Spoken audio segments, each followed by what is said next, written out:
Hello, and welcome to Designer Discussions with Miriam, Jason, and Maria. Today, we're talking about planning your content for 2023. Welcome to the Designer Discussions podcast with Jason, Maria, and Miriam. Tune in each week where we talk about marketing, PR, and business advice for design professionals. So we are super excited to announce that the Marketing Studio is open. We are providing simple and easy to use resources to help keep your marketing, PR, and client communication the best that it can be. Go to designerdiscussions.com/marketing studio to get started. Okay, let's talk about how to organize your content for the new year. And we know that this is always a big struggle for everybody, actually for me included. But a little bit of planning goes a long way. And we're here to keep it simple and give you some really good tips and tools so you can get your content planned and organized for the entire year. And part of the idea is you don't have to recreate the wheel. You know, the industry, the interior design industry, everything is cyclical. The same topics come back year after year after year, exactly at the same time. So if you do a good job and get organized once, it'll get even easier the years after that, because all you have to do is go in and tweak what you already have that's existing. And with Maria's help and insight as an actual interior designer, we can give you tips that are specific to the industry, because I'm sure you guys have done this too. It's like you see somebody who offers a free content calendar and you download it and all it has in it is like, you know, National Donut Day and National Pizza Day and Toilet Day and things of that nature that are not really all that helpful. So we're not going to do that to you. We're really going to make it actionable for you. We're also going to talk about how you use the content that you decide on for all of your platforms, right? To make it really efficient. It's like you choose a topic that you're going to cover and you're going to use it on all your different platforms, on your blog, on your social, in your newsletter, pretty much in everything that you use for your marketing. I just want to emphasize too that it will be important that you have your assets organized and the things that you're going to need for posting or pushing it out there. And I'm especially talking about photography. And so it's important to think about a system of how you can do that. Actually, we did an entire episode on this a little while ago. So maybe as you're working on this, if you have a minute, go back and listen to it, because it will be really, really helpful to have things readily available when you get into creation mode. So one of the great things that we learned about SEO is that our blog posts can be updated and they will be registered as new content, and it will be registered as new and updated content. So you aren't having to post something new all the time. All you have to do is go back into your good performing or great performing content and update it and refresh it. And that will help your website get all of those SEO bonus points of new content without all of the work. When we look at creating content for your design business, I want to talk about one simple tip that can help make things more appealing to your audience. And it is to look at how often you use or start your content out with I and my. I did a social media post and it simply said, if you are using I and my to start every video that you're doing, they're going to pass you by. But if you start with you, how does this impact you? What 2 tips you could do for you to make your project better? They will follow through and they will listen to you through. So also look at the way that you are speaking to your audience and see if you're using a self-focused model or if you are focusing on your clients when you are writing your content.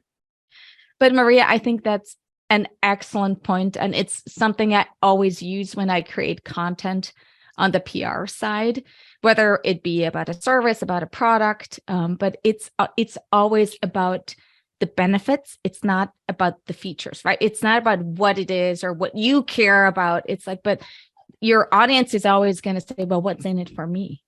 How is this going to help me? How is this going to benefit me? So that's a really, really valuable perspective to have. So Mirjam and I have been putting together a quick and easy social media calendar, and it's a PDF that you can download off of our website. But we're going to go over some of the topics quickly in this podcast, and you might want to take some really good notes. If not, we'll have this as a downloadable that you can buy and have on hand rather quickly. So some simple things to remember are people are looking for expert tips. So you're going to want to start some of your content off with tips to mistakes you can avoid, the steps you need to take to feature stories about how you're solving problems, your testimonials, behind the scenes examples. And the big one is always going to be trend forecasting. So all of these things may seem super simple, but this is how easy it is for us to pull back and look at someone's content and say, these are your points that you can step off from and create successful evergreen content. And then also seasonal content is going to be something that you're going to want to work into your content calendar with what are new paint colors you love.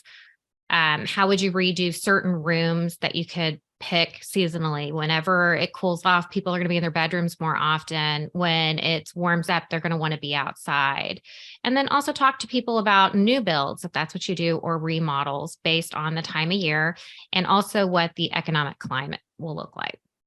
We put together a quick and easy guide that will ask you a couple of questions that when you answer them, you will actually be creating the content that your clients are going to want to hear from you.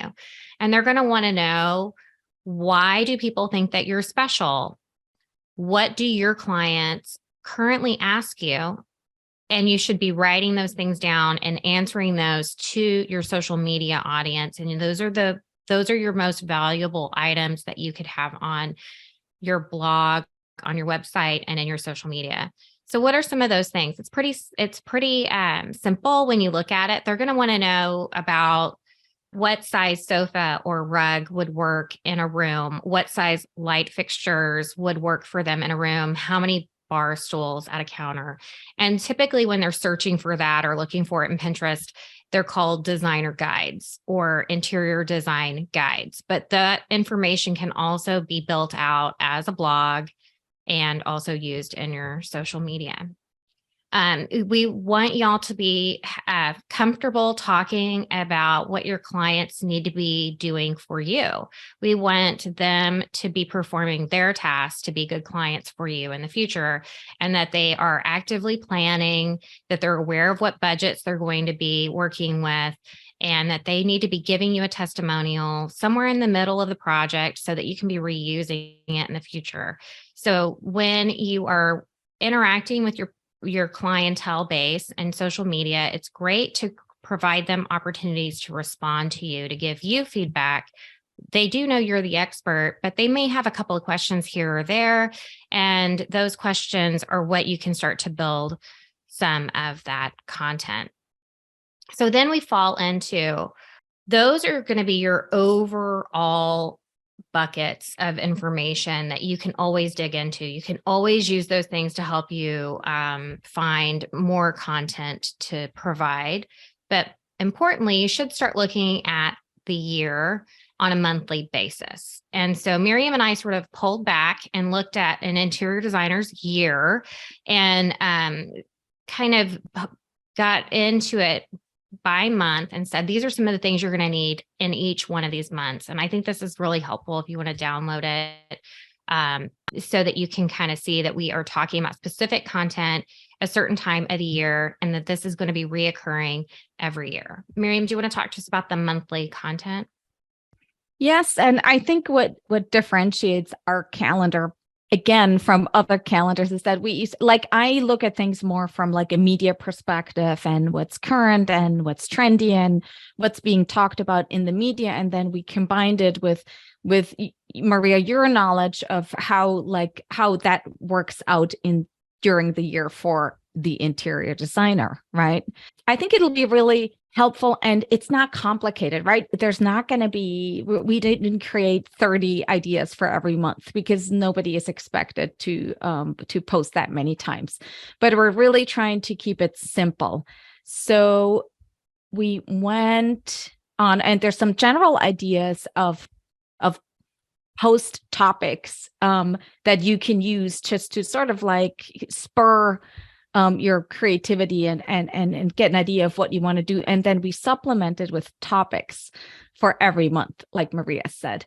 And January is the first month of the year. And obviously the big thing there is design trends. It's the month where, and trends are always big, but at the beginning of the year, you'll see pretty much every media outlet and everybody who considers themselves a content creator in the space are going to talk about what they predict to be the trends for the year.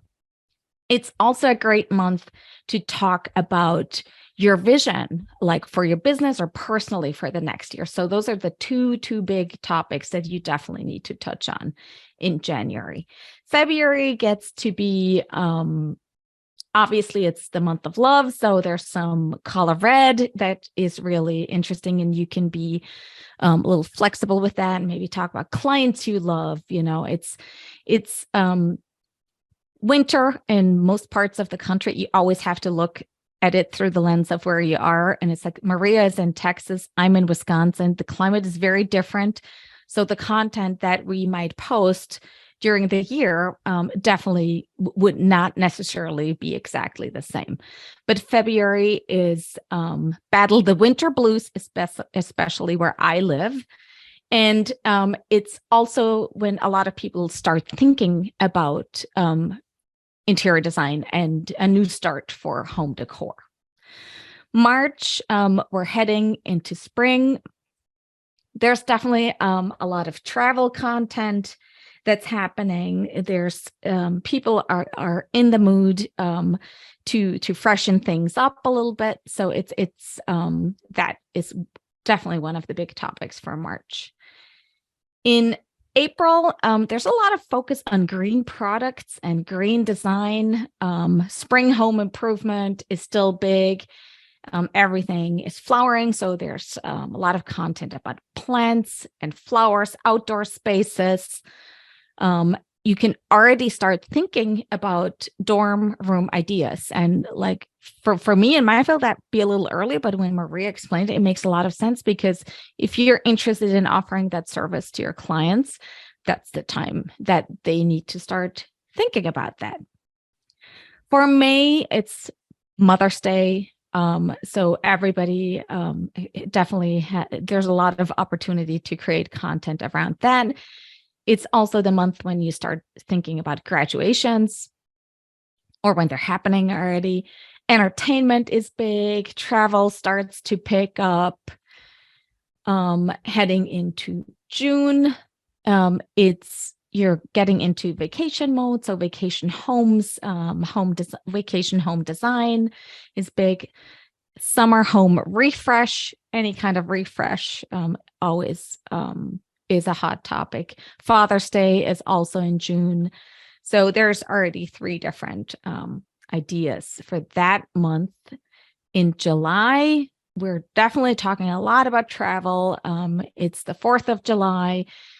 Everybody is at the beach, so beachy content. And because it is the 4th of July, American-made products, American-made materials, American-made design is a big topic in that month.